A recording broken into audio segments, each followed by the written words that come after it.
Good evening, children. I hope it is not very fast.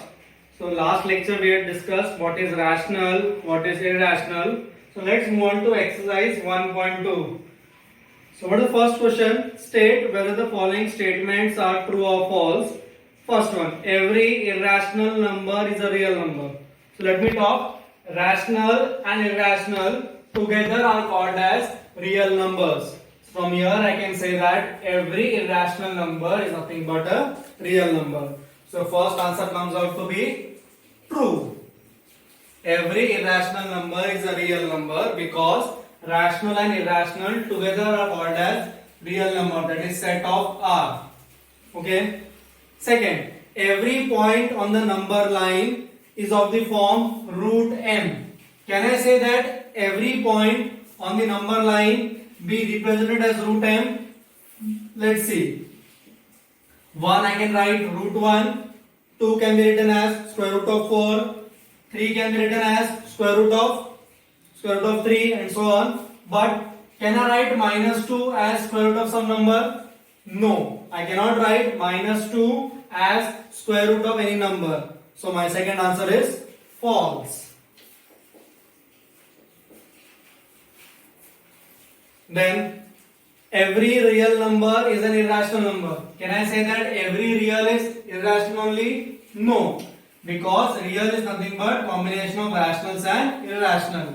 So every real cannot be only rational. Real can be mix of rational and irrational. So my third answer is false.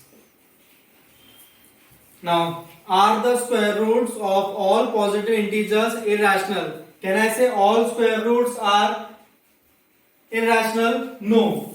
Why? Because square root of 4 comes out to be 2, which is a rational number. So I can say, since square root of 4 is 2, which is rational, so I cannot say that every square root is irrational. So my answer is false. Show how root 5 can be represented on number line. This we will try, and spiral root I will take in the next subsequent lectures. Okay. Let's now move into depth of rationals and irrational more in detail. So let us first divide 10 by 3 and see what we get. Then I will divide 7 by 8 and see what we get. Then I divide 1 by 7. So if we divide 10 by 3, I get 3 3s are 9, 1, so decimal will be there, so 3. So again 9, 1, 0, 3, 9, 1, it will go on. That is, my 10 by 3 comes out to be 3.33333. Now see, this 3 is repeating many number of times. So instead of writing like this, I can write 3.3 dot. If one number is repeating, I represent it by a dot. This dot means this 3 is recurring. Okay. Let's move on to 7 by 8. So it will be 0.7.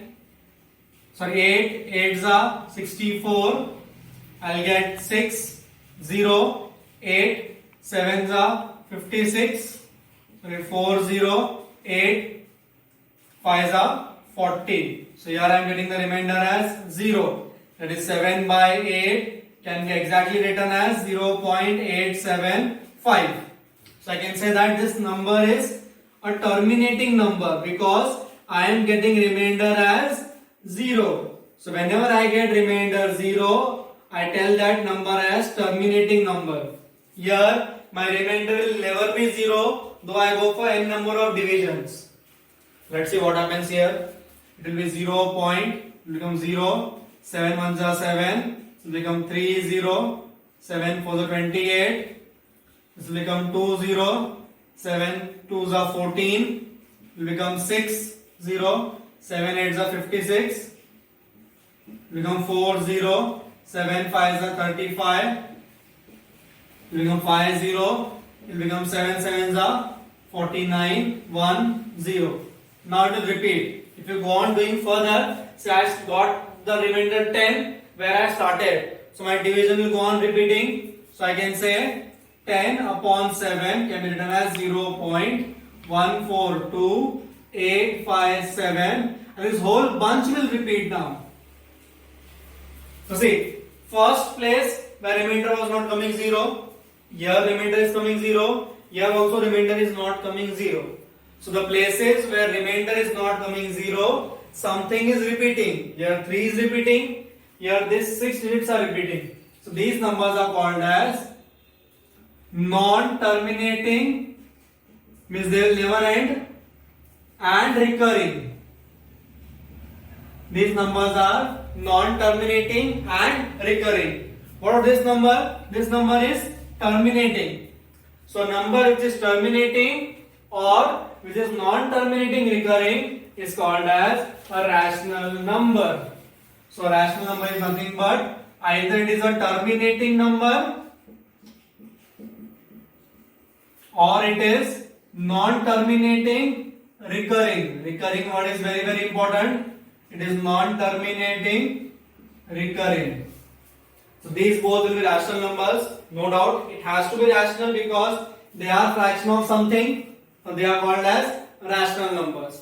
What are irrational? Irrational numbers are non-terminating, means they never end, and non-recurring. If you take about the example of pi, Aryabhatta, the great mathematician, has found 3 after decimal. He has found 3 lakh digits. Can you imagine? 3 point after decimal he has found 3 lakh digits. No pattern is repeating. So you can see an irrational number is non-terminating, non-recurring.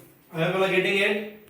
So a rational number is terminating or non-terminating, recurring. An irrational number is non-terminating and non-recurring. Thank you.